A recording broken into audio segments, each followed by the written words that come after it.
Baik, kita mulai Mahat. Bismillahirrahmanirrahim. Assalamualaikum warahmatullahi wabarakatuh. Alhamdulillahirabbil alamin. Wassalatu wassalamu ala asyrafil anbiya'i wal mursalin Muhammadin wa ala alihi wa ashabihi ajma'in, amma ba'd.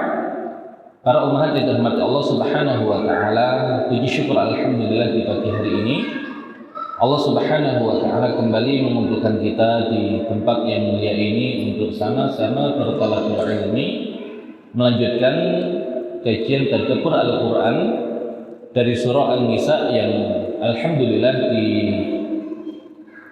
pekan yang lalu sudah kita bahas surat An-Nisa ayat yang ke-48 dan juga 49,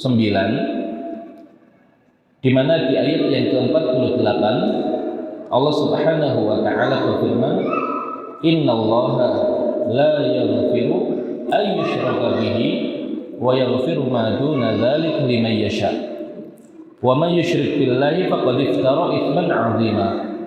Sesungguhnya Allah tidak akan mengampuni dosa karena mempersekutukannya atau syirik, dan Dia mengampuni apa yang selain syirik itu bagi siapa yang Dia kehendaki. Barang siapa mempersekutukan Allah, maka sungguh dia telah berbuat dosa yang besar. Baik, kemarin sudah kita terangkan bahwasanya dosa yang paling besar yang Allah Subhanahu wa taala tidak akan mengampuni dosa tersebut ketika dosa tersebut dibawa mati adalah dosa syirik. Adapun seseorang yang meninggal kemudian dia belum bertaubat dari satu perbuatan dosa, asal dosanya bukan syirik, maka masih ada potensi diampuni oleh Allah Subhanahu wa taala. Dan di sini Allah Subhanahu wa taala menggunakan kata ma duna dzalika, apa yang di bawah itu, artinya syirik adalah dosa yang paling besar, dan apa yang selain syirik adalah dosa yang secara tingkatan masih di bawah syirik.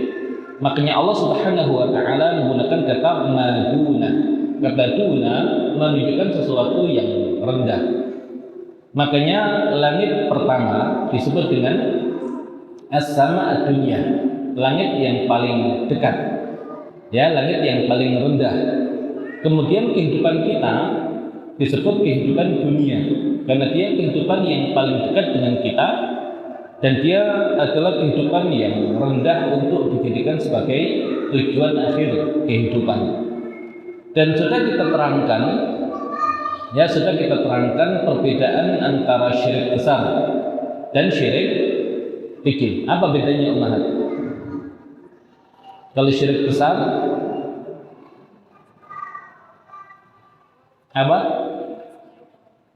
Menyembah selain Allah. Kalau syirik kecil kalau syirik besar menjadikan seseorang itu keluar dari Islam. Tapi kalau syirik kecil tidak sampai menjadikan seseorang itu keluar dari Islam. Kemudian kalau syirik besar, syirik besar halal darahnya. Kemudian kalau syirik kecil tidak sampai menjadikan halal darahnya. Kemudian kalau syirik besar, dia menghapuskan seluruh amal-amal yang pernah dilakukan. Adapun syirik kecil hanya menghapus amalan yang ditempeli oleh syirik kecil tersebut. Kemudian kalau di akhirat, syirik besar itu menjadikan pelakunya kekal di neraka. Adapun kalau syirik kecil tidak sampai menjadikan pelakunya kekal di neraka. Cuman pertanyaannya, ada nggak syirik besar dan ada nggak syirik kecil? Dan ada nggak dosa yang dia terbebas dari kesyirikan? Nah, mayoritas ulama mengatakan ketika Allah Subhanahu wa taala menjelaskan ada dosa syirik dan ada dosa yang dia di bawah syirik, berarti ada. Namun Syekhul Islam Ibnu Taimiyah setiap dosa itu punya potensi menjadi satu kesyirikan. Misalkan begini Umar, ketika kita meyakini ada sesembahan yang lain yang berhak disembah selain Allah, syirik atau tidak? Syirik kan, kufur ya. Tapi seandainya seseorang itu ingin mengerjakan kemaksiatan, dia yakin nggak kalau Allah itu maha melihat, Allah itu maha mengetahui? Nah, ketika dia meyakini Allah maha melihat, kemudian Allah maha mengetahui, ketika dia ingin berbuat kemaksiatan, masih lanjut atau nggak jadi? Masih lanjut. Kemudian ketika seseorang itu ingin berbuat kemaksiatan, kemudian ada orang lain yang melihat dirinya, kira-kira jadi bermaksiat atau tidak? Nggak jadi. Nah, maka mana yang lebih mulia di pandangan orang tersebut, Allah Subhanahu wa Ta'ala atau orang lain itu? Karena ketika dia meyakini Allah maha melihat, Allah maha mengetahui, dia lanjutkan perbuatan kemaksiatannya. Tapi giliran ada orang yang melihat, dia nggak jadi bermaksiat. Mana yang lebih dia agungkan, Allah atau orang itu? Nah, maka yang demikian apa kategorinya? Nah, bisa nggak dikatakan kemudian, oh kalau begitu orang itu telah mengagungkan manusia di atas Allah Subhanahu wa Ta'ala? Kalau begitu kita semua termasuk atau tidak? Kalau seandainya yang demikian dianggap sebagai kesyirikan dan bahkan lebih berbahaya dari kesyirikan. Nah, hanya sebetulnya itu begini, dosa itu ada dua. Ada yang faktornya adalah kesombongan, ada yang faktornya adalah ghalabatu asyahwah. Ada yang kesombongan, ada yang ghalabatu asyahwah. Ghalabatu syahwah itu dia tidak sanggup untuk menahan syahwatnya. Nah, ketika seseorang itu tahu satu perbuatan itu dosa, tapi dia masih mengerjakan perbuatan itu karena tidak sanggup menahan syahwat yang ada pada dirinya, dosa nggak menahan? Dosa, tetap dosa. Jadi orang kalau nggak riba tuh nggak enak. Ya, jadi kalau ngumpul itu kok nggak ngibahin orang tuh nggak enak. Nah, cuman dia mau nahan-nahan itu kok mulut kayaknya asem ya rasanya. Ya sudah, dikasih makan apapun kok masih terasa asem. Nah, kemudian ini kayaknya belum riba. Nah, cuman akhirnya dia nggak tahan ribahin orang. Dosa nggak dia? Dosa. Dia tahu nggak kalau riba itu haram? Kenapa dia lakukan? Ya karena nggak sanggup untuk tidak riba, nggak kuat. Tapi ada penyesalan nggak dalam dirinya ketika dia meriba itu sebagai satu perbuatan dosa? Ada kan? Nah, yang demikian namanya ghalabatu asyahwah. Jadi dia tidak sanggup untuk menahan syahwatnya, akhirnya dia kalah oleh syahwat. Nah, namun seandainya seseorang itu ketika melakukan satu kemaksiatan, kemudian dia meyakini menurut saya nggak maksiat kok itu, nggak apa-apa kok itu. Padahal jelas-jelas Allah larang, kemudian dia mengatakan nggak apa-apa kok, nggak dosa. Nah, maka yang demikian faktornya apa? Dia kesombongan, seolah dirinya itu setara dengan Allah, sehingga berhak untuk menetapkan sesuatu itu dosa atau tidak dosa, boleh atau tidak boleh. Nah, maka dosanya Nabi Adam itu termasuk jenis dosa yang mana? Yang sombong atau ghalabatu syahwat? Ghalabatu syahwat. Makanya muncul penyesalan. Tapi kalau kemudian iblis ketika diperintahkan untuk sujud dan dia tidak mau sujud karena merasa dia tidak perlu untuk sujud, Ya, ketika dia merasa dirinya lebih tahu daripada Allah.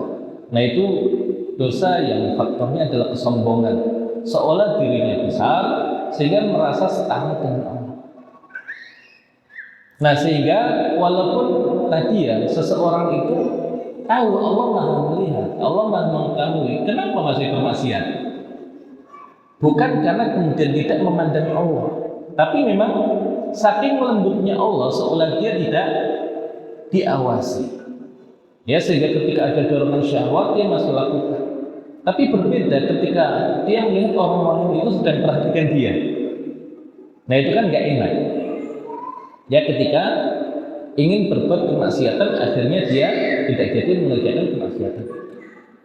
Intinya bukan menjadikan manusia itu lebih tinggi daripada Allah. Tapi walaupun kita perlu khawatir dengan yang demikian, tapi tidak kemudian dikategorikan yang seperti itu masuk ke dalam kategori syirik. Kalau kemudian yang seperti itu dimasukkan ke dalam kategori syirik, ya nggak ada yang selamat dari kita. Ya nggak ada yang selamat dari kita. Nah, sehingga itu yang kemudian perlu kita pahami. Ya, jadi seseorang yang berbuat syirik, kemudian ketika dia taubat, meninggal, masih baru syirik nggak? Tidak. Tapi kalau kemudian dia belum bertaubat dan membawa dosa syirik, maka dia akan kekal di neraka.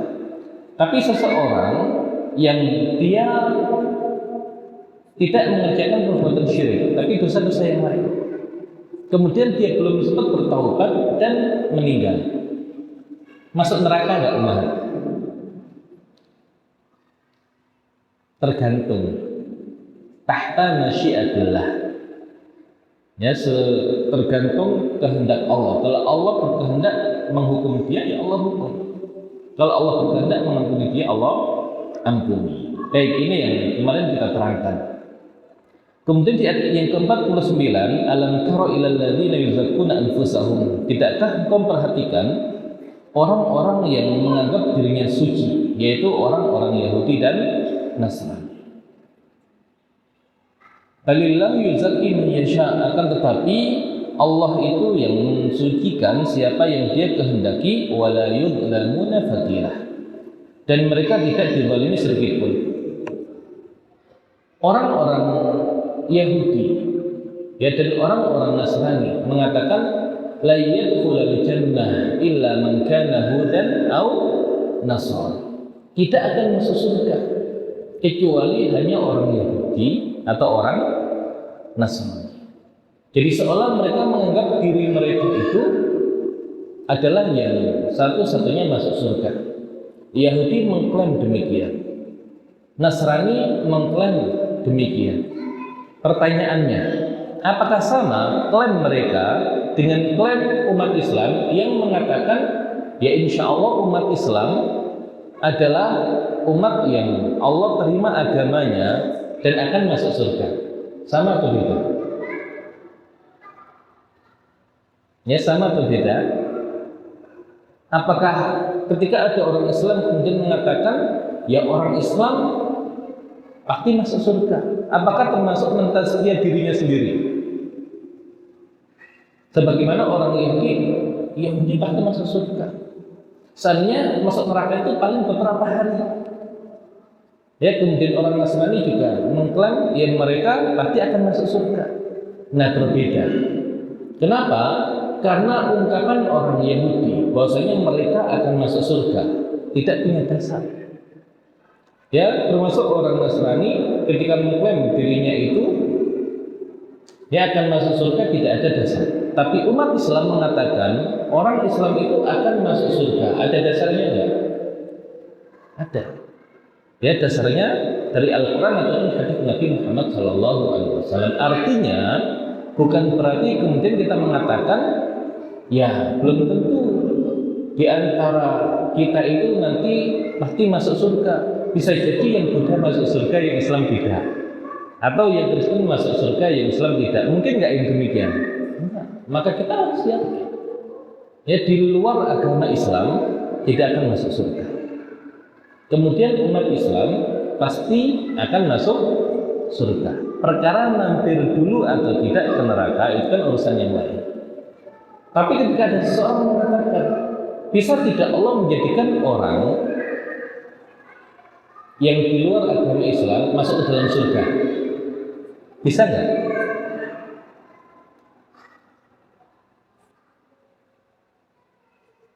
Berarti Allah tidak maha kuasa dong kalau nggak bisa. Nah, tidak begitu juga. Kemarin kita terangkan ya. Ya, ada namanya wajib al-wujud, ada mustahil al-wujud, ada mungkin al-wujud. Dan ilmunya Allah masuk di ketiganya. Tapi kalau kudrahnya Allah itu hanya masuk di ranah mungkin al-wujud. Ya, mungkin al-wujud. Bukan kemudian Allah tidak sanggup masuk ketiganya, tapi memang Allah Subhanahu wa taala yang membatasi hanya yang demikian. Baik. Kemudian larangan untuk mentazkiyah diri sendiri. Kalau kemudian seseorang ditanya, apakah Anda mukmin? Iya, saya mukmin. Boleh atau tidak? Atau ketika seseorang ditanya, apakah Anda mukmin? Saya mukmin, insya Allah. Boleh atau tidak? Karena ini menjadi khilaf antara mazhab Hanafi dan mazhab Syafi'i. Sampai orang mazhab Hanafi mengatakan haram hukumnya menikahi orang-orang mazhab Syafi'i. Jadi sampai menjadikan orang-orang mazhab Hanafi itu mengharamkan menikah dengan orang-orang bermadzhab Syafi'i gara-gara apa? Ketika orang-orang yang bermadzhab Hanafi ditanya apakah Anda mukmin, maka jawabannya harus saya mukmin. Nggak boleh ada insya Allahnya. Tapi kalau orang-orang madzhab Syafi'i ditanya apakah Anda mukmin, mukmin insya Allah. Nah itu tidak diterima di dalam madzhab Hanafi. Kenapa? Karena orang-orang madzhab Hanafi mengatakan kalau iman itu kan ranahnya keyakinan. Tapi kalau ada insya Allahnya berarti dia tidak yakin. Nah kalau dia tidak yakin dengan imannya berarti dia kafir. Nah berarti orang yang bermadzhab Syafi'i yang ketika ditanya apakah Anda mukmin, mukmin insya Allah adalah orang kafir. Itu versi madzhab Hanafi. Tapi ini bukan ranah fikih ya, ini ranah akidah. Makanya orang kalau kemudian menggunakan dalil ini dengan mengatakan nggak usahlah kita belajar madzhab Hanafi, nggak usahlah belajar madzhab Syafi'i, malah terjadi perpecahan. Ya tidak. Ini ranahnya ranah akidah, walaupun akidah tapi tetap ranahnya furu', masalah cabang. Ya tidak menjadikan seseorang itu kemudian ya sampai mengkafirkan hanya gara-gara masalah itu. Nah terus yang benar yang mana? Pakai insya Allah atau tidak? Nah yang tidak pakai insya Allah bisa benar bisa salah. Yang pakai insya Allah itu juga bisa benar bisa salah. Ada yang bisa merinci. Kalau seseorang ditanya apakah Anda mukmin? Mukmin insya Allah. Untuk menunjukkan kesombongan bahwasanya memang dia merasa dirinya itu orang yang imannya luar biasa, lebih hebat daripada orang lain. Maka boleh atau tidak ketika seseorang itu mengatakan saya mukmin tapi merasa dirinya itu lebih mulia dibandingkan orang yang lain. Jadi ungkapan saya mukminnya itu adalah ungkapan kesombongan. Boleh atau tidak? Ya tidak boleh, itu haram. Ya haram. Ya jadi seseorang yang merasa dirinya mulia, dirinya hebat, nah itu tidak boleh.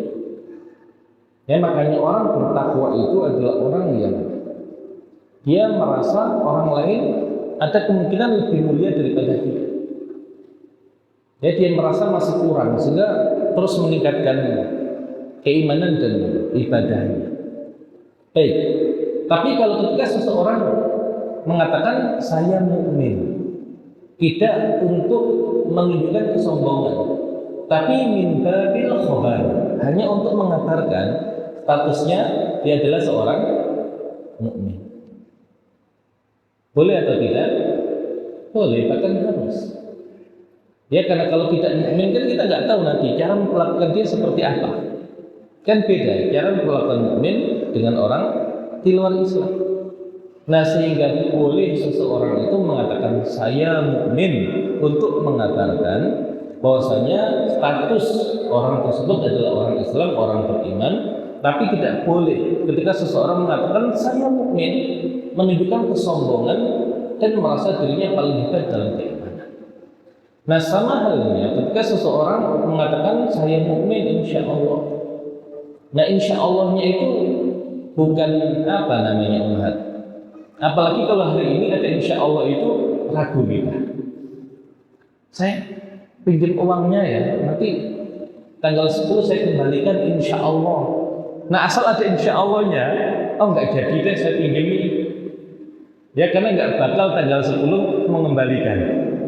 Nah, jadi orang ketika ditempel insya Allah hari ini itu kan malah untuk menguatkan iya atau tidak? Tidak. Kalau dulu orang kemudian menambahkan insya Allah ya untuk menguatkan sisi keiyahannya. Kalau sekarang malah sisi ketidaknya. Nah, itu yang masalah insya Allahnya atau orangnya? Orangnya. Nah, kalau seseorang saya beriman insya Allah, tapi ragu dengan imannya. Insya Allah saya beriman. Beriman atau tidak? Ya tidak, karena ragu. Tapi kalau kemudian dia mengatakan saya mukmin insya Allah, dalam artian kalau Allah tidak berkehendak, nggak mungkin saya bisa menjadi orang yang beriman. Boleh atau tidak? Boleh. Nah, sehingga sebetulnya antara mazhab Hanafi dan mazhab Syafi'i itu masih bisa dicari jalan temunya. Ya, dalam artian yang tidak perlu ditambahkan insya Allah itu min batil khobar. Ya, untuk pengabaran, bukan untuk kesombongan. Dan yang ada insya Allahnya itu bukan ya min babi asyak, keraguan, tapi lebih kepada menunjukkan kelemahan dia yang dia tidak mungkin bisa beriman kecuali tanpa ya kehendak Allah Subhanahu wa taala. Baik. Kemudian kalau menilai orang lain boleh nggak? Kan alam tara ilal ladzina yuzakkuna anfusahum. Tidakkah engkau perhatikan orang-orang yang mentazkiyah dirinya sendiri? Kalau mentazkiyah orang lain boleh nggak? Fulan itu baik orangnya, soleh, ya dermawan. Fulan itu bakhil, dia suka bohong. Ya kalau utang nggak bayar. Nah, boleh nggak kita menilai orang lain? Boleh nggak kita menilai orang lain? Dan kira-kira ketika kita menilai orang lain, berlaku nggak penilaian kita? Ya, berlaku nggak penilaian kita? Tergantung ya tergantung. Ya, jadi kalau memang dibutuhkan untuk menilai orang lain, ya sudah, ya kita sampaikan kan. Misalkan seseorang itu ingin nyari mantu, kemudian ada seorang laki-laki yang datang untuk melamar anaknya, kemudian nanya ke orang-orang yang kenal dengan laki-laki itu baik atau nggak baik ya? Ya, wala tuzaku anfusakum, jangan mentazkiyah diri kalian sendiri. Saya nggak mau ngomong, sudah cari tahu sendiri. Apakah begitu? Ya kan tidak. Tetap kita mengabarkan dia baik atau kemudian tidak baik. Tapi nanti ada penilaian yang dia tidak bisa dijadikan sebagai ukuran. Kalau ada unsur persaingan, ya misalkan ada fulan itu penjual bakso, kemudian fulan yang lain jualan bakso juga. Kemudian ketika disuruh komentari baksonya fulan itu enak atau enggak enak? Ah, itu mah enggak enak. Biar apa? Biar beli baksonya ke tempat dia. Nah, ini terkadang tidak diterima penilaian yang di situ ada unsur munafasa, unsur persaingan. Makanya dahulu ulama itu kalau dia satu masa dan terkadang ngeritik satu dengan yang lain, itu dua-duanya tidak dipakai kritikannya. Ya kenapa? Karena ada unsur persaingan.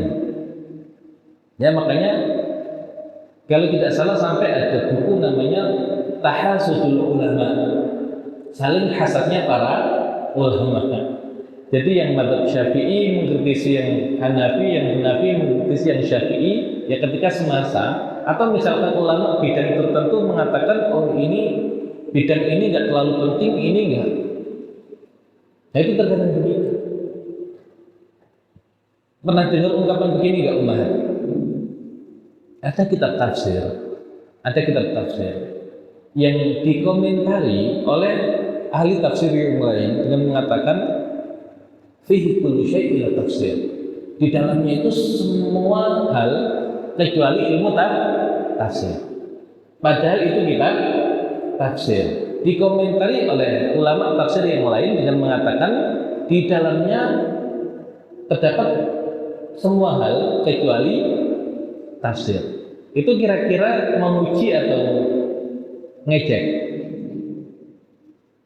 Nah kan kitab tafsir dikatakan di dalamnya segala sesuatu kecuali tafsir. Nah ini pengejekan. Nah cuman wajar ketika yang mengkritisi itu memang menafsirkan Al-Quran dengan pendekatan bahasa, bukan ahli bahasa. Sedangkan yang dikritisi itu adalah ulama yang menafsirkan Al-Quran dengan semua pendekatan ilmu. Dan dia merasa harusnya Al-Quran itu yang diturunkan dengan bahasa Arab, ya cara memahaminya dengan bahasa Arab. Nah tahu yang dikritisi siapa? Ya kitab Mafatihul Ghaib. Dia karya Al-Imam Fakhruddin Ar-Razi. Dan yang mengkritisi adalah Ibnu Hayyan Al-Andalusi, penulis kitab tafsir Al-Bahru Al-Muhit. Makanya ulama mengatakan sudah ini wajar persaingan sesama ahli tafsir walaupun secara masa beda. Tapi tetap masing-masing itu menunjukkan bahwasanya kitab tafsir saya itu yang lebih baik. Nah sehingga ulama mengatakan yang benar itu fihi kullu syai' ma'a tafsir. Di dalam kitab itu ada semua ilmu, ada semua hal, juga ada ilmu tafsirnya. Nah kalau dulu misalkan ahli fikih menganggap ilmu yang paling luar biasa adalah ilmu fikih. Kemudian yang ahli bahasa merasa yang paling luar biasa adalah ahli bahasa. Ya cuman asalnya apa? Asalnya masing-masing itu memposisikan dirinya sesuai dengan keahliannya, tidak perlulah kemudian mengomentarinya. Jadi pernah Imam Abu Yusuf, ya tahu Imam Abu Yusuf, muridnya Imam Abu Hanifah, murid utamanya Imam Abu Hanifah, pendiri mazhab Hanafi. Dan Imam Abu Yusuf itu adalah seorang yang pertama diangkat sebagai qadhil qudha. Qadhinya para qadhi, hakimnya para hakim. Ya kalau di kita hakimnya para hakim apa namanya Umar? Hakim agung atau hakim konstitusi? Nah itu qadhil qudha. Seorang itu nggak bisa jadi qadhi kecuali dapat rekomendasi dari beliau. Nah karena beliau seorang yang ahli fikih, ya pasti akan menonjolkan ya fikihnya. Nah, beliau dekat dengan Harun Ar-Rasyid. Dan Harun Ar-Rasyid itu juga dekat dengan ulama yang lain. Ada namanya Al-Kisai. Al-Kisai, tahu Al-Kisai?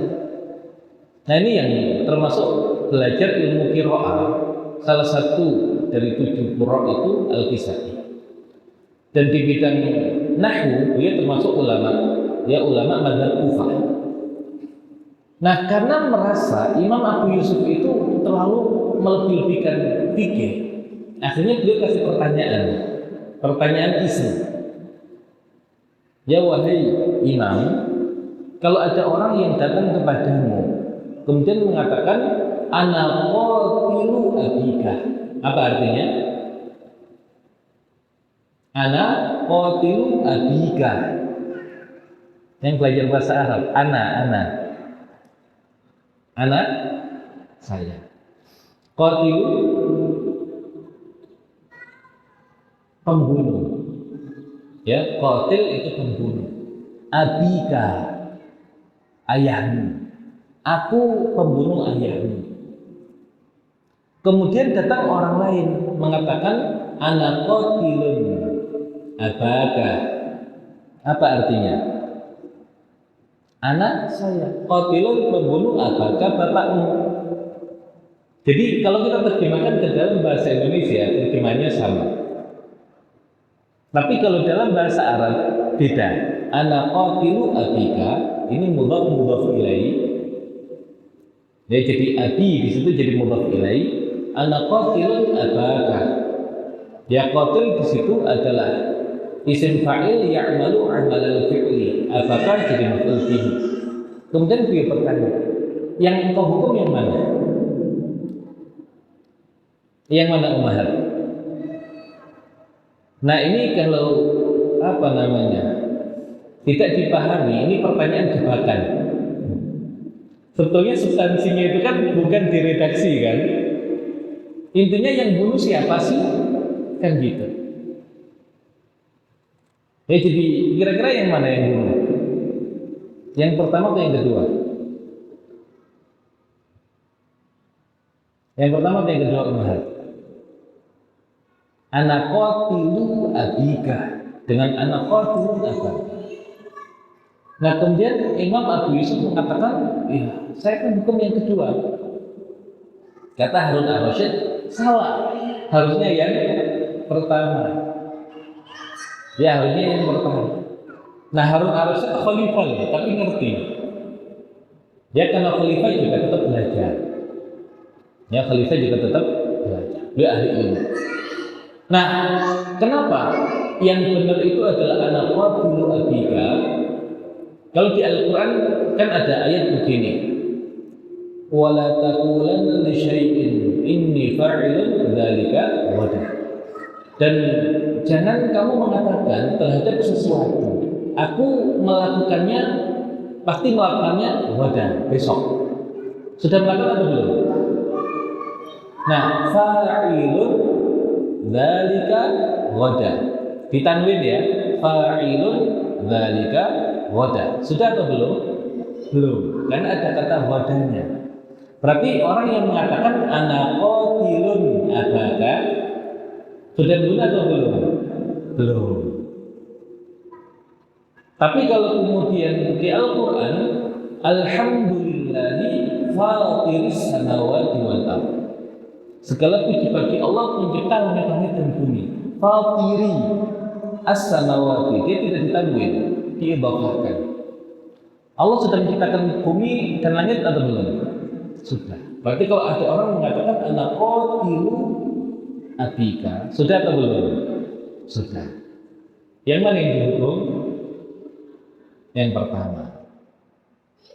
Nah, itu permainan bahasa. Karena beliau ahli nahwu, akhirnya dikasih pertanyaan seperti itu. Nah, intinya apa? Ya, kita jangan terlalu kemudian menilai orang lain hanya dengan menggunakan pendekatan ilmu kita. Sudah. Ya, kalau kita menguasai bidang ilmu apapun ya sudah, orang lain dengan ilmunya sudah. Dan bahkan ketika kita butuh sesuatu yang itu bukan bidang kita, kan bukan tentu aib ketika kita bertanya kepada yang lain. Kira-kira anak kecil itu yang usianya belum 7 tahun, 2 tahun atau 3 tahun, diajak sholat ke masjid atau tidak? Yang lebih baik diajak sholat ke masjid atau tidak? Ya, usia 2 atau 3 tahun. Sholat ya, bukan kajian ya. Bukan kajian, nggak ada masalah. Sholat. Kan mereka itu sudah diperintahkan untuk sholat atau belum? Belum. Kapan diperintahkan untuk sholat? 7 tahun. Ya, 7 tahun. Nah, cuman apa hukum mengajak anak yang usia 2 atau 3 tahun untuk ke masjid? Apa hukumnya? Sunnah. Berarti lebih baik diajak ke masjid kalau sunnah. Nabi pernah nggak ngajak cucunya ke masjid? Nabi pernah nggak ngajak cucunya ke masjid? Ya kalau Hasan dan Husain itu suka datang ke masjid memang. Ya sehingga kadang Nabi jadi imam, kok lama nggak bangkit-bangkit dari sujud.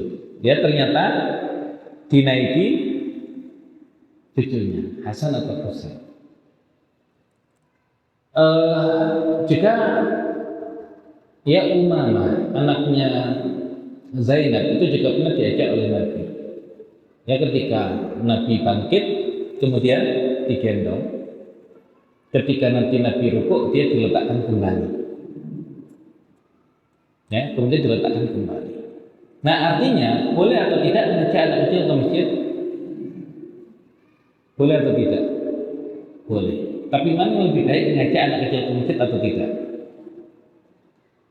Ya karena saya pernah mendamaikan di masjid itu ada dua kubu. Kubu pro anak-anak itu diajak ke masjid. Ya karena masjid itu tempat yang paling mulia di muka bumi. Sehingga anak-anak itu harus dekat dengan tempat yang paling mulia di muka bumi. Dibiasakan dari kecil mainnya di masjid. Sehingga waktu sholat pun ya diajak ke masjid. Sisi yang lain enggak. Di fikih itu ada fatwa dari Imam Malik. Ya tidak boleh anak-anak kecil itu yang belum 7 tahun diajak ke masjid. Juga ada hadis dari Nabi. Ya jauhkan anak-anak kalian dari masjid. Ya jauhkan anak-anak kalian dari masjid. Walaupun hadisnya baik. Nah terus gimana akhirnya Ummahat? Ya sampai ada yang di depan pintu masjid itu ditulis dilarang membawa anak kecil. Ya sampai ada teman itu yang pernah safar kemudian mendapati masjid ada tulisan begitu. Padahal anaknya ini walaupun belum 7 tahun tapi sholatnya sudah baik. Boleh nggak masuk ke masjid? Gara-gara ada tulisan itu nggak boleh. Jadi dia merasa kok saya kan sudah baik sholatnya masa nggak boleh itu masuk ke masjid? Nah ini kan akhirnya berlebihan gitu. Sampai ya seolah-olah kayak hewan peliharaan. Ya dilarang membawa apa biasanya. Nah itu ada yang sampai begitu. Tapi di sisi yang lain masjid ramah anak. Ya sampai di dalam masjid itu dibikin ya semua jenis permainan ada. Ya yang odong-odong ya. Nanti jadi masjid atau ya tempat bermain. Nah intinya semua perlu didudukkan. Makanya kadang yang kemudian mengkaji ilmu parenting merasa enggak. Pokoknya anak-anak didekatkan dengan masjid. Yang murni ngaji ilmu fikih, jangan jadikan masjid itu seperti kapal pecah. Ramai berisik anak-anak. Nah maka asalnya memang ya ketika ilmu itu tidak dipisah-pisah seperti itu, tapi terkait satu dengan yang lain, maka kita akan bisa mendudukkan. Misal begini teman-teman, ketika di rumah misalkan, ya anak kita itu biasa main di rumah dan ada ibunya misalkan, dan tidak apa namanya, ya tidak kemudian setiap kita ke masjid itu pengen ikut. Asalnya ditinggal di rumah atau diajak? Saya nggak pengen ikut ke masjid. Dan usia ini masih 2 tahun atau 3 tahun. Masih biasa main lah di rumah. Dan kita tahu kalau diajak ke masjid pasti main. Pasti ramai. Pasti ganggu orang. Yang terbaik diajak atau tidak? Ya asalnya tidak. Kalau dia belum ada hajat untuk diajak ke masjid. Tapi kalau seandainya misalkan dia ini masih usia 3 tahun misalnya, ya 3 tahun. Tapi setiap kali ayahnya ke masjid itu ingin diajak ke masjid, dan dia itu janji kalau di masjid nggak ramai, ya nggak ramai, dan benar di masjid nggak ramai. Asalnya diajak atau tidak? Ya kalau ketika dia ingin diajak, ya diajak. Tapi kalau kemudian dia misalkan tidak ingin ke masjid misalkan, ya tidak perlu dipaksa juga ke masjid. Belum ada hajat, belum ada kebutuhan. Ketika ada seseorang, misalkan bundanya itu sedang ada urusan, kemudian anaknya sama ayahnya. Nah ayahnya harus ke masjid. Nah kalau ditinggal di rumah nggak ada yang jagain, asalnya ayahnya ke masjid atau ayahnya salat di rumah? Tergantung. Kalau anaknya diajak ke masjid rame, ya asalnya ayahnya salat di rumah. Tapi kalau kemudian anaknya diajak ke masjid tidak rame, ya diajak ke masjid. Ya tapi kalau sudah 6 tahun, 7 tahun ya bahkan disuruh ke masjid. Laki-laki ya bukan perempuan, ya diajak ke masjid. Ya walaupun ketika rame ya tadi diajarkan ada masjid dan ya diajarkan untuk tidak rame di masjid. Nah artinya apa? Semua perlu didudukkan. Ya semua perlu didudukkan. Nah sehingga jangan kemudian mengukur hanya dari satu sudut pandang ilmu, sehingga mengatakan pokoknya anak-anak harus diajak ke masjid. Yang lain lagi nggak boleh anak-anak dibawa ke masjid. Tapi kalau kemudian ngajak anak ke masjid juga harus tahu fikihnya. Dan orang di masjid pun juga harus tahu fikihnya.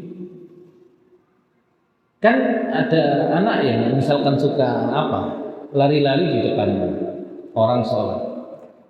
Terus ada hadits kan, kalau ada orang lewat di depan orang sholat itu disuruh apa kata Nabi? Suruh menghalangi. Ya kalau tidak mau, bunuh itu setan. Nah anak kecil itu paham nggak yang begitu? Dan perlu nggak dihalangi kalau dia lewat di depan kita? Jadi ada anak yang lari, itu saking orang itu semangatnya menerapkan hadis itu, langsung dipasang tangannya, lah yang ada malah anaknya jatuh. Dan kalau jatuh malah nangis bersih satu masjid. Sudah begitu dia nyalakan orang tua si anak ini. Ya, nah ini kan jadi masalah. Di fikih itu, ya di fikih itu hukum itu hanya berlaku untuk orang dewasa. Anak kecil yang belum mengerti, nggak ada manfaat untuk kita tahan gitu. Ya dan itu pun juga nanti ada beberapa rincian. Di mana dia sholatnya? Ya kalau dia sholatnya pas di depan, di belakang pintu misalkan, orang mau lewat nggak bisa. Boleh nggak kita lewat? Atau nunggu sampai dia selesai sholat? Dan bahkan yang ada yang mengatakan yang lewat saja. Kalau lewat dia yang urusan, ngapain dia sholatnya di tempat orang lewat. Nah itu juga nggak asal sholat, harus lihat ya tempat di mana tidak menunggu orang. Makanya kan ada sutra atau kemudian yang lain. Baik, ala kulli hal intinya ya masing-masing itu dengan bidang keilmuannya. Jangan kemudian merasa enggak, ilmu parenting itu yang paling penting. Yang lain lagi mengatakan ilmu fikih paling penting. Kemudian yang lain lagi misalkan ilmu apa lagi paling penting. Ya tidak, masing-masing dengan keutamaannya. Yang masing-masing dengan keutamaannya. Ya enggak usah ngaji ilmu fikih misalkan. Ngaji ilmu ini saja, atau yang fikih enggak usah ngaji yang lain, yang terpenting itu fikih. Enggak semuanya, jadi ada sisi-sisi yang kemudian perlu kita pelajari. Cuman kalau ngajak anak ke masjid, pahami ummahat. Anak-anak itu banekis atau tidak? Banekis atau tidak? Boleh nggak yang banekis masuk ke masjid? Boleh nggak yang banekis masuk ke masjid? Apa dalil nggak boleh ke masjid? Perempuan yang haid boleh nggak lewat masjid? Atau ngambil sesuatu di masjid? Kalau berdiam di masjid? Kalau berdiam nggak boleh. Ya kalau mengambil sesuatu di masjid dan tidak khawatir mengotori masjid, ya tidak mengotori masjid. Kalau zaman dulu kan nggak ada seperti zaman kita ya pembalut ya. Dia ada potensi mengotori. Kalau khawatir mengotori nggak boleh. Ya, kalau kemudian tidak khawatir mengotori, nggak ada masalah. Kalau ada hajat untuk mengambil yang ada di dalam masjid. Berarti kan bukan sekedar apa namanya, harus suci nggak boleh lagi baru boleh masuk ke masjid. Karena ada masjid itu yang tadi menerapkan anak yang belum disunat nggak boleh masuk masjid. Karena di kulupnya itu masih ada sisa pipisnya.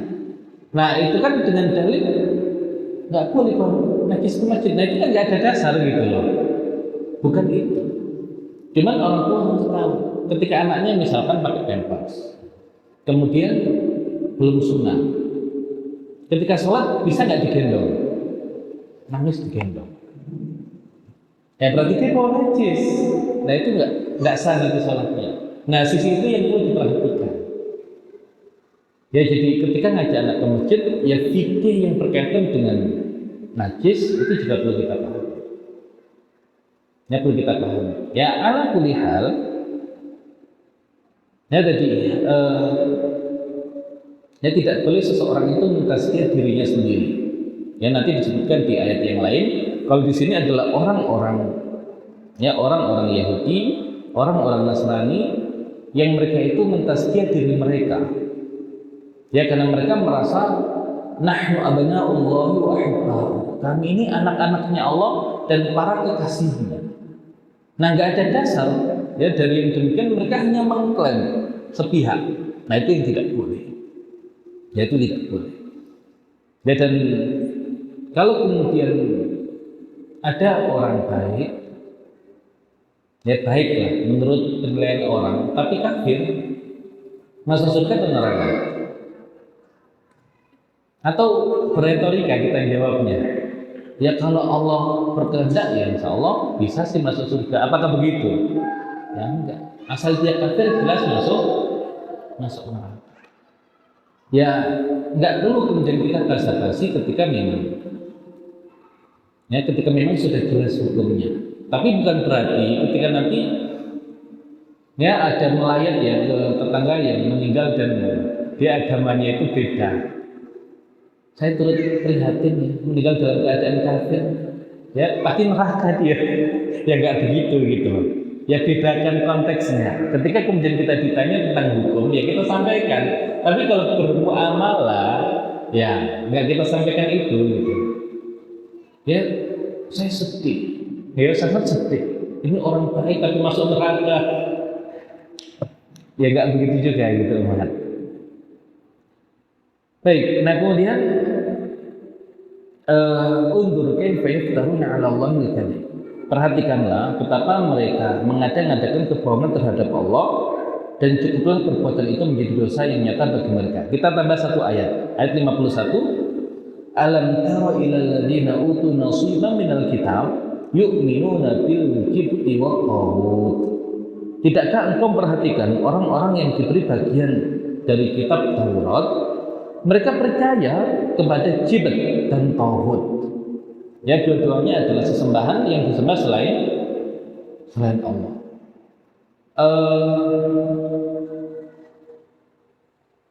Ya ada yang mengatakan kalau jibt ya dia sesembahan kayak patung atau kemudian yang lain. Kalau taghut itu dari kata tauhid. Jadi seorang yang kemudian diposisikan melebihi kedudukannya. Ya ala kulli hal dua-duanya adalah ya menjadi sekutu ya selain Allah. Nah, ini orang-orang Yahudi ya termasuk tokohnya itu Huyai bin Akhtab, ayah dari Sofia,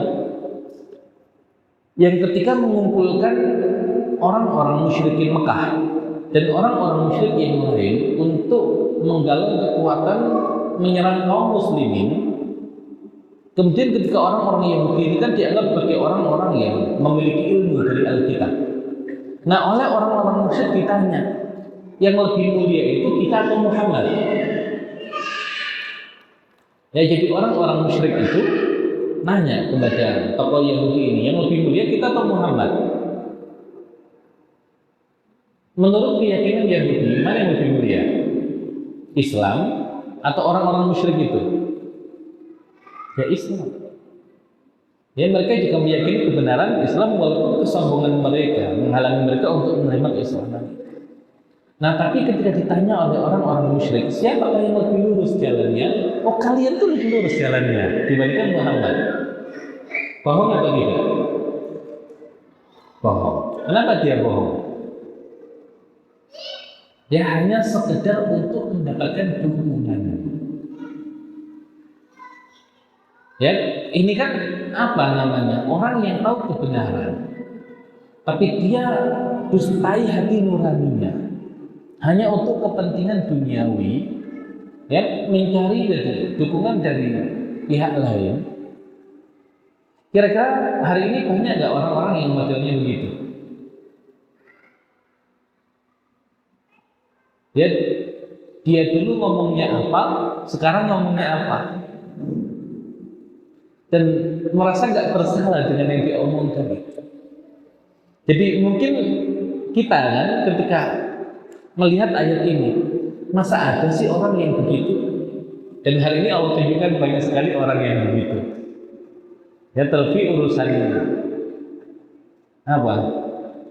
Ya, pemilihan presiden atau yang lain yang dulu jelas-jelas videonya itu menghujat, menghina, lah sekarang muji-muji, jilat-jilat. Ya, dan nggak merasa malu. Yang minimal kalau dukung itu ya nggak usah terang-terangan lah sekarang. Ya, dukung kemudian sambil selimutan lah, biar nggak kelihatan kalau dia dukung kan gitu. Kan dulunya menghina, menghujat. Ya, sekarang kemudian menyanjung tinggi-tinggi. Nah, ini kalau tidak mencari duniawi, apa yang dicari? Ya cuman ya model-model begitu banyak. Nah, makanya hati-hati. Ya, ini Huyai bin Akhtab itu demikian. Nah, apa kata mereka? Wa yaquluna lil ladzina kafaru. Dan mereka mengatakan kepada orang-orang kafir, haula'i ahda minal ladzina amanu sabila. Bahwa mereka itu lebih benar jalannya daripada orang-orang beriman. Nah, umat Islam itu lebih baik mana? Bersatu dengan sesama muslim untuk menghadapi orang kafir, atau meminta tolong orang kafir untuk menghadapi sesama saudara muslim? Kan sampai di framing ya, kalau kelompok ini tuh nggak pantas ngumpul dengan kelompok ini, padahal sama-sama muslim. Terus tapi kalau ini ngumpul dengan yang kafir, dengan dibiarkan, lah ini kan aneh. Ya aneh kalau demikian. Yaitu kerja-kerja orang-orang di luar Islam yang ingin memecah belah Islam. Ya, tapi sesuatu yang memang misalkan berbeda secara prinsip, ya sudah. Tapi kalau kepentingannya Islam, ya kenapa tidak bersatu? Kenapa kemudian lebih nyaman ngumpul dengan orang kafir dibandingkan kemudian ngumpul dengan saudara muslim yang berbeda pandangan? Nah, ini jadi masalah nanti. Baik. Nah, ini fenomena orang-orang Yahudi yang mereka itu tahu hukum-hukum Allah, bahkan tahu tentang kebenaran ya, mana yang hak, mana yang batil, tapi hanya karena kepentingan duniawi, ya, untuk mendapatkan dukungan, dia rela berbohong. Dan bahkan yang demikian itu berbohong atas nama Allah. Yang mana yang lebih lurus jalannya? Kami atau orang-orang Islam? Kalian. Nah, itu kan akhirnya jadi masalah. Nah, sama hari ini kalau kemudian umat Islam hanya untuk mendapatkan dukungan dari kelompok tertentu. Oh, kalian itu lebih baik daripada kelompok itu radikal, itu Islam radikal. Oh, mending kalian kafir nggak apa-apa, tapi kafirnya itu toleran. Seradikal Muslim lebih baik daripada kafir gitu. Nah, kenapa kemudian standarnya jadi berubah? Nah, sehingga kenapa yang demikian dimunculkan di surat An-Nisa? Ya, karena di An-Nisa itu kan berbicara tentang hukum-hukum Allah, kemudian dimunculkan tentang orang-orang Yahudi yang mereka tahu hukum Allah, tapi terkadang tidak mau menerapkan hukum Allah, dan terkadang mempermainkan hukum Allah hanya untuk kepentingan duniawi.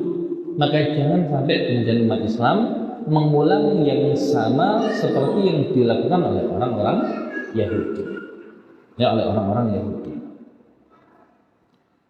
Nah, kemudian balasannya apa? Balasannya mereka nanti mendapatkan laknat, tapi insya Allah itu kita bahas di pertemuan yang berikutnya. Baik, sisa waktu kita manfaatkan untuk diskusi dan tanya jawab. Silakan Om Had, barangkali itu mau ditanyakan. Ya, silakan.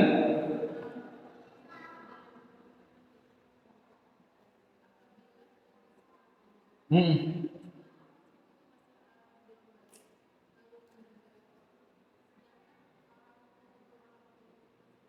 Hmm.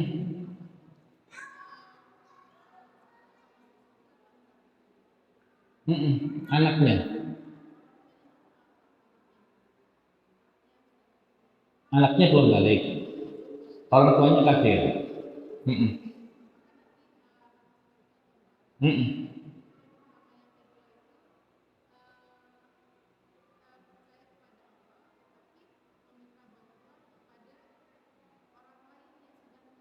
Hmm. Iya. Baik. Jadi berkaitan dengan fitrah manusia apa? Islam atau kafir? Fitrahnya Islam. Kalau orang tuanya Muslim, berarti status anaknya apa? Islam ya. Walaupun belum balik, kemudian sudah meninggal, tetap statusnya Islam. Hukum fikih untuk urusan dunianya Islam, kemudian untuk keyakinan berkaitan dengan masalah akhiratnya juga Islam.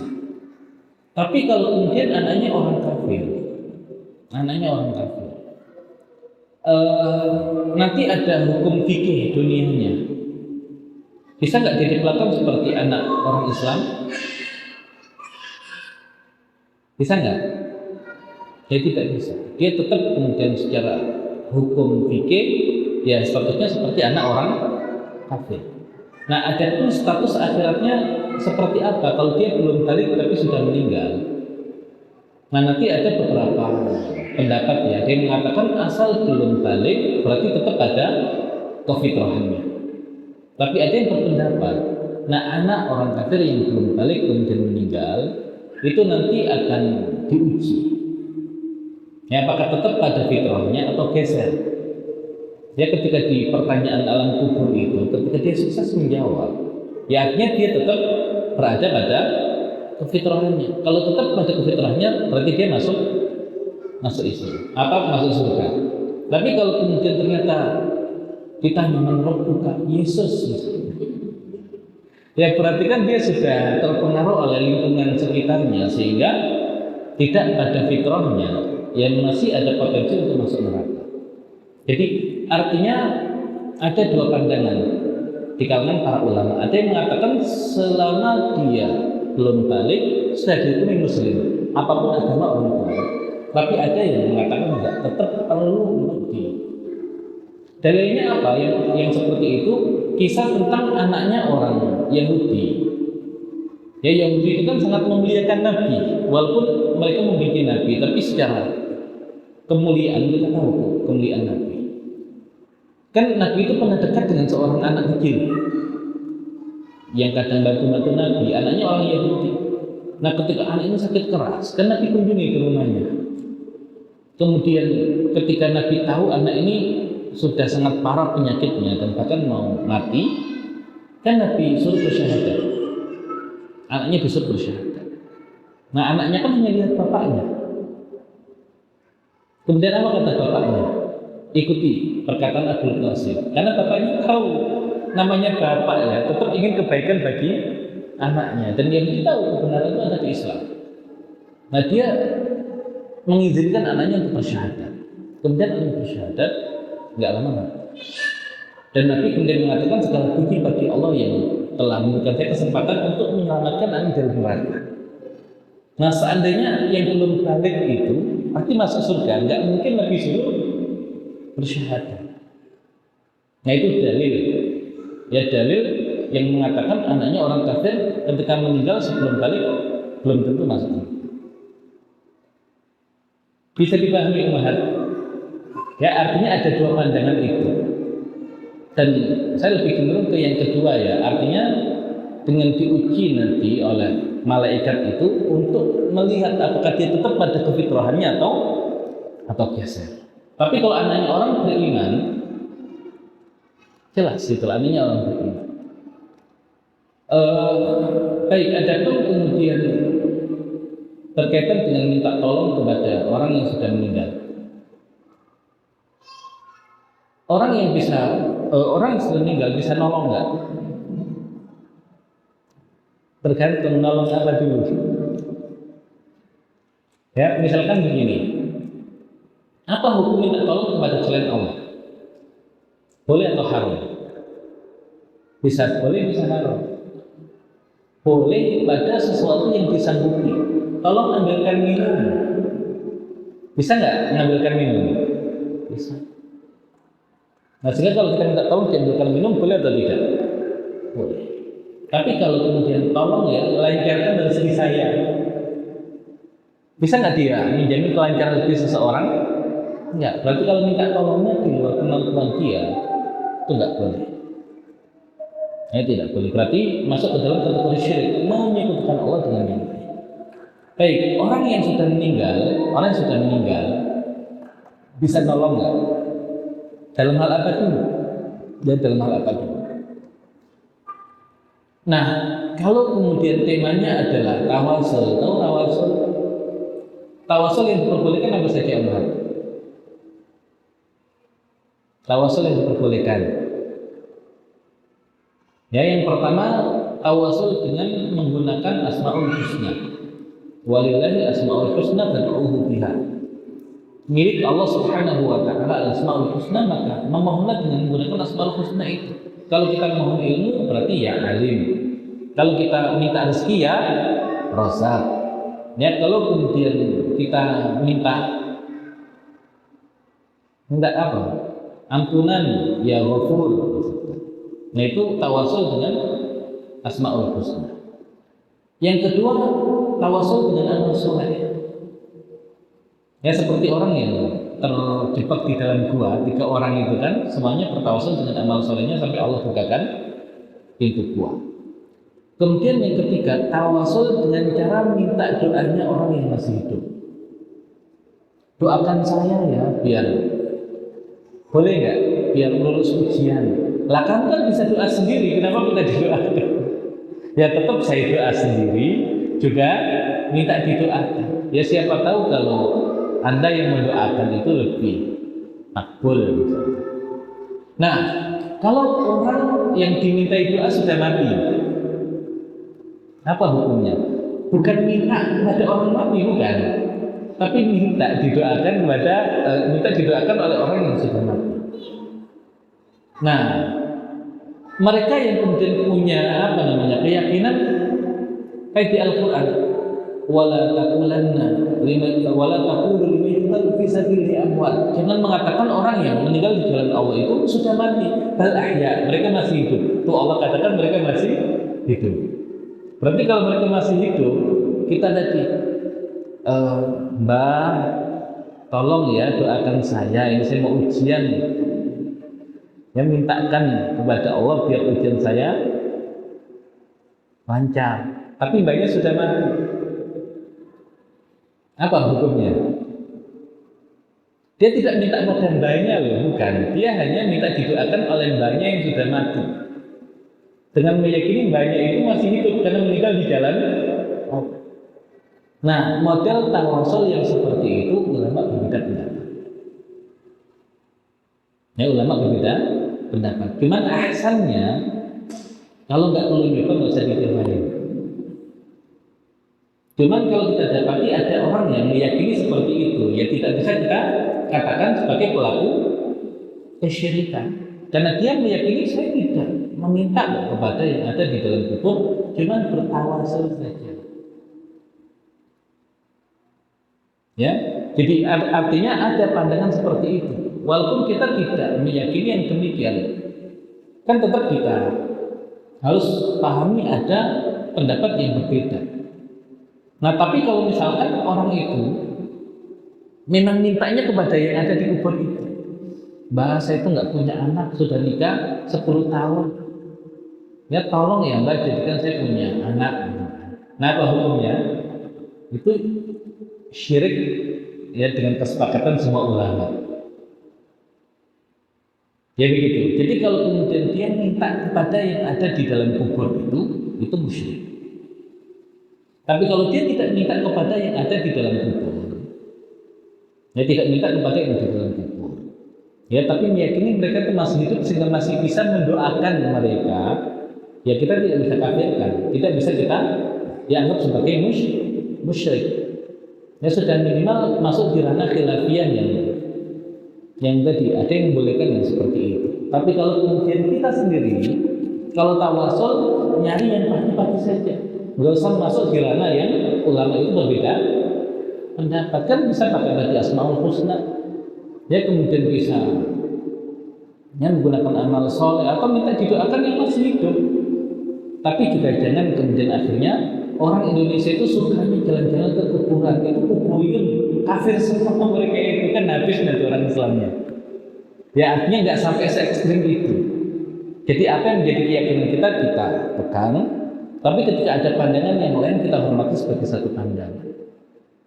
Nah itu lebih, insya Allah lebih ahsan dibandingkan kemudian kita mudah-mudahan untuk yang mengatakan mereka semua adalah pelaku kesyirikan. Ya walaupun tetap mereka harus mengilmui, karena kalau mereka tidak mengilmui dari ranah khilafiyah bisa geser kepada kesyirikan secara mutlak. Nah itu bahaya juga. Nah makanya nggak usah mendekati yang seperti itu. Ya jadi kalau misalkan punya uang buat umrah atau ziarah wali, ya buat umrah saja. Ya makanya nanti ada yang kemudian ngisengin ya, ketika desek-desekan ya untuk kemudian mendekat di kamar Nabi. Ya kenapa sih kamu ya berusaha untuk tadi mendekat ke kamar Nabi? Ya ingin menyampaikan sesuatu kepada Nabi. Nggak usah pergi ke Baqi saja, kan banyak sahabat Nabi itu di situ. Bilang ke mereka, biar mereka menyampaikan pada Nabi. Jadi nggak usah desek-desekan, sampaikan ke para sahabat yang ada di makam Baqi, biar mereka kan masih hidup. Kalau begitu kan, ya nanti mereka yang menyampaikan pada Nabi. Nah artinya seperti itu. Ya kita tidak perlu melakukan itu, tapi tidak langsung menyatakan orang yang begitu langsung sebagai pelaku kemusyrikan. Wallahu a'lam. Baik, ada yang lain?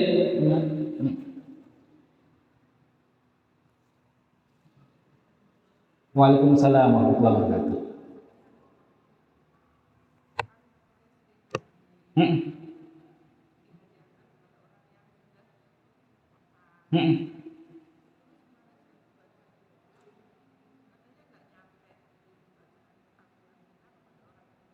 Hmm. Iya.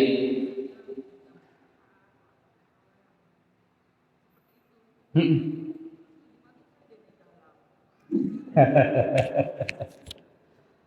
Baik, baik, baik. Kalau di kalangan para ulama itu ada bahasan ihda'u thawab lil mayyit, menghadiahkan pahala kepada mayit, orang yang sudah meninggal. Ya termasuk bacaan Al-Quran ya kepada orang yang sudah meninggal. Kalau Imam Ahmad bin Hanbal mengatakan sampai, ya Imam Ahmad bin Hanbal mengatakan sampai. Imam Syafi'i mengatakan tidak sampai. Tapi perkataan Imam Syafi'i oleh ulama-ulama mazhab Syafi'i di ditakwil. Nggak sampai itu kalau apa, tapi kalau apa tetap nyampe. Namun ala kulli hal, ya yang demikian itu adalah ranah yang ulama berbeda pendapat, sampai atau tidak sampai. Ya tapi kalau dulu itu bahasanya sampai atau tidak sampai, bukan boleh atau tidak boleh, sampai atau tidak sampai. Nah, kan ada ayat Al-Quran, wa allaysa lil insani illa ma sa'a. Tidaklah bagi seseorang itu kecuali apa yang dia usahakan. Baik, kalau ada seseorang baca Al-Quran kemudian dihadiahkan kepada orang yang sudah meninggal, itu usaha siapa? Yang membaca atau yang dihadiahi?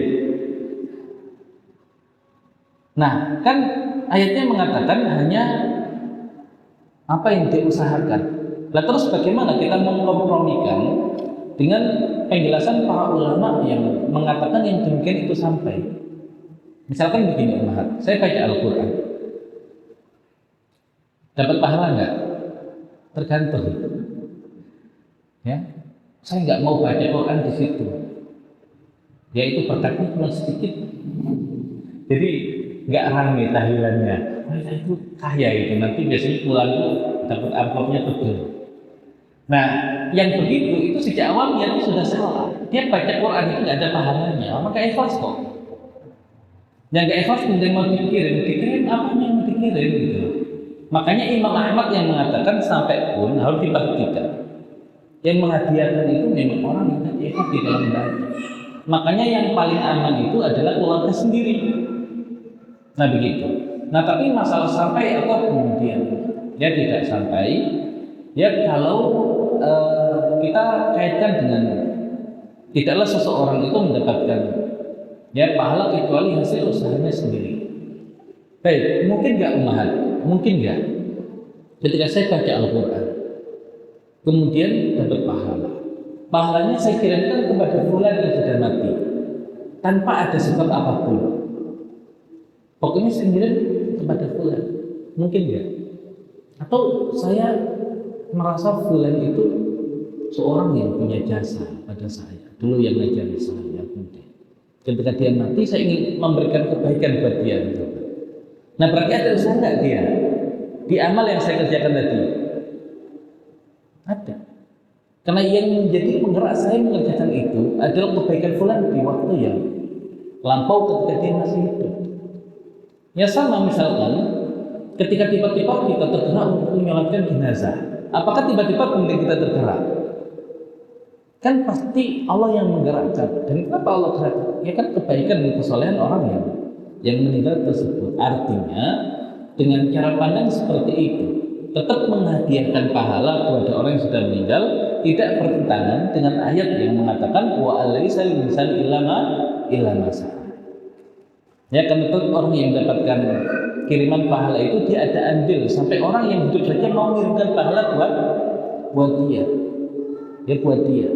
Nah hanya ketika tadi ada yang mengatakan tidak sampai, ya sudah, memang ini ranah-ranah khilafiyah. Kalau kemudian kita ikut pendapat yang mengatakan tidak sampai, ya sudah, nggak usah kemudian ikut-ikut ngirim pahala. Atau kita juga butuh pahala. Tapi kalau kemudian kita meyakini bisa kok insya Allah sampai bagaimana perkataan dan pendapat ulama, ya sudah, nggak ada masalah. Jadi intinya kembali ke pilihan masing-masing. Ya, yang di situ ulama berbeda pendapat, ya tapi yang mengatakan sampai pun insya Allah tidak bertentangan dengan dalil Al-Quran. Tinggal bagaimana kita memahaminya. Dan dulu juga pernah kita terangkan ya beberapa amal yang bisa dibadali itu kan. Kalau amalan itu murni ibadah maliyah, saya sedekah untuk orang. Dia untuk orang yang masih untuk orang lain, baik yang muslim kalau sudah mati, bisa nggak? Nah kalau maliyah bisa. Kalau gabungan maliyah dan jasadiyah, ya maliyah dan jasadiyah, misalkan haji, bisa nggak? Saya sudah haji, kemudian saya meniatkan haji yang kedua itu untuk seseorang, bisa nggak? Bisa. Nah yang jadi ranah khilafiyah itu kalau murni jasadiyah. Kayak baca Al-Quran itu kan jasadiyah. Kemudian kita mengerjakan amal soleh yang lain itu kan jasadiyah. Nah itu yang jadi ranah khilaf di antara para ulama. Nah maka tinggal tadi kita mau ikut sudut pandang yang mana. Tapi insya Allah Islam itu mudah. Dan kalau mudah itu kenapa kita persulit? Ya tinggal kemudian kita punya kelapangan hati, ya meyakini apa kemudian kita terapkan. Kemudian kita juga lapang dada ketika ada yang berbeda pendapat dan beda pandangannya dengan kita. Allah. Baik, ada yang lain? Ya, silakan.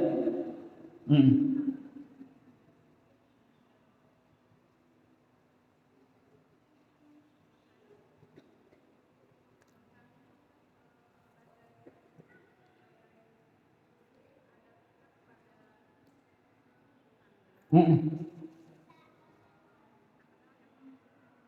Mm-mm. Iya. Mm-mm. Iya, baik. Tetap ya di Islam ada namanya adat bertetangga. Bahkan Nabi tetangganya nggak semuanya Muslim ya. Nabi pernah bertetangga dengan yang tidak Islam juga khususnya di masa Makkiyah. Dan bahkan Nabi mengatakan mazal Jibril yusini bil jari hatta dhanantu annahu sayyidun. Jibril itu senantiasa berwasiat kepadaku untuk berbuat baik kepada tetangga. Sampai aku mengira bakal dijadikan tetangga itu sebagai ahli waris. Karena saking perhatian Islam kepada tetangga. Terlepas agamanya apa. Nah hanya nanti memang ketika tetangganya itu non muslim ya jelas ada batasan-batasannya. Terlebih ketika dia misalkan sudah meninggal. Ya kalau kemudian ada bahkan jangankan tetangga, kalau keluarga kita meninggal non muslim, diurus jasadnya atau dibiarkan saja? Hah? Ah, dia kafir, taruh aja diselokan atau kemudian dia enggak tetap diurus kan? Ya walaupun tidak perlu kemudian nanti seperti orang Islam yang dimandikan, dikafani, disolatkan, tapi tetap dikuburkan, ya. Makanya Abu Thalib itu ketika meninggal kan masih dalam keadaan kafir kan, dan Nabi mengatakan kepada Ali urus orang tuamu. Tetap itu adalah orang tuamu urus. Nah kalau kemudian tetangga kita yang non-muslim meninggal, tetap nggak kita misalkan datang ke rumahnya untuk menghibur keluarganya, ya kan? Ya tetap menghibur keluarganya kan? Ya cuman tadi boleh nggak mendoakan ampunan untuk yang sudah meninggal? Ya semoga amal ibadah almarhum ya dikasih gelar almarhum padahal kafir kan? Nah almarhum itu kan doa atau almarhumah nggak boleh kita gunakan itu. Ya diterima di sisi Tuhan misalkan atau semoga di sana diberikan tempat yang enggak. Jadi kita nggak usah masuk ke ranah itu. Yang ada adalah kita tadi. Ya semoga misalkan kalau nggak mau pakai Allah ya Tuhan, tapi Tuhan versi kita kan Allah. Ya semoga Tuhan berikan kesabaran dan ketabahan kepada keluarga yang ditinggal. Kita doakan. Kan yang lebih penting itu mereka yang masih hidup. Gitu ya. Nggak usah kemudian kita masuk ke ranah yang sudah meninggal. Toh sudah senang kan tetangga kita datang itu senang. Kemudian kita menyampaikan lagi bela sungkawa, kemudian semoga keluarga ditinggalkan diberikan ketabahan dan kesabaran, kan mereka sudah senang. Kan nggak kemudian untuk doakan juga dong bagi yang sudah, kan nggak mungkin begitu gitu. Nah sehingga sudah masing-masing saling menghormati, saling toleransi. Tapi kalau kemudian ya untuk berbela sungkawa ya insya Allah tidak ada masalah ya terhadap yang demikian selama tidak melanggar syariat seperti memohonkan ampunan kepada orang kafir yang sudah ulang.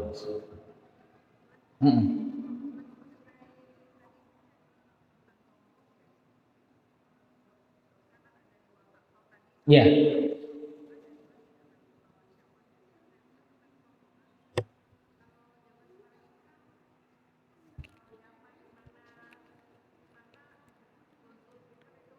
ya, hmm, hmm, hmm,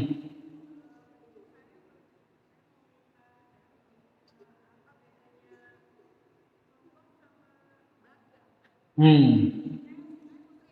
hmm, hmm, hmm, hmm, hmm, hmm. Iya, iya, hmm,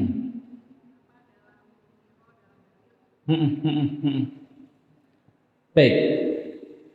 Ya, kalau kemudian sombong dalam artian sombongnya itu ya kita merasa besar di hadapan Allah. Nah itu yang jelas tidak boleh ya.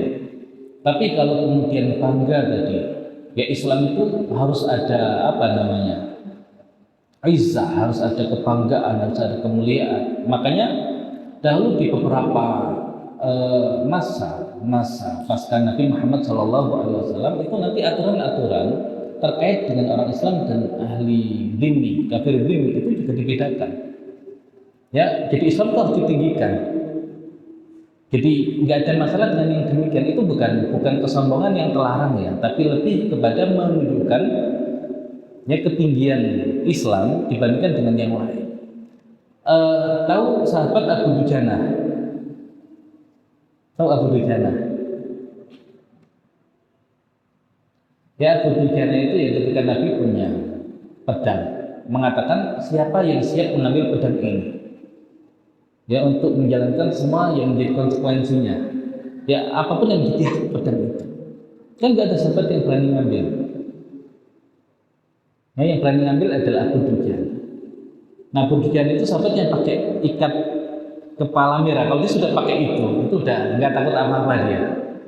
Nah, itu ketika perang Uhud itu jalannya itu apa? Nabi itu mengatakan Allah itu nggak suka, Allah itu benci dengan cara jalan seperti itu.